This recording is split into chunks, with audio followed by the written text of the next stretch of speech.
আজকে ঈদের পরের দিন আমরা নিউ জার্সি একটা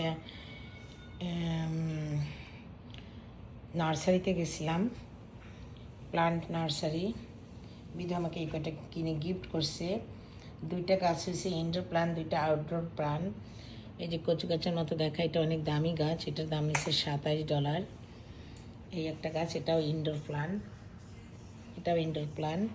আর এটা গাঁদা ফুল, হোয়াইট গাঁদা ফুল, এটা মেবি জিনিয়া ফুল, এটা নাম আমি বলতে পারবো না।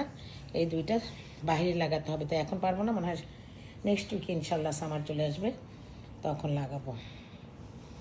আলহামদুলিল্লাহ বিধু, তোমাকে অনেক ধন্যবাদ। ভালো থাকবেন সবাই, ঈদ মোবারক। ইনডোর প্লান্ট, এটা ইনডোর প্লান্ট, এটাও ইনডোর। এটা এক টাইপের কচু গাছের মতো দেখায়, খুবই সুন্দর। এটা হোয়াইট গাঁদা ফুল হবে, এখন ছোট বেবি প্লান্ট। আর এটাকে জিনিয়া ফুল বলে, মেয়ে রুমার কাছ থেকে জানতে হবে এটা কি ফুল।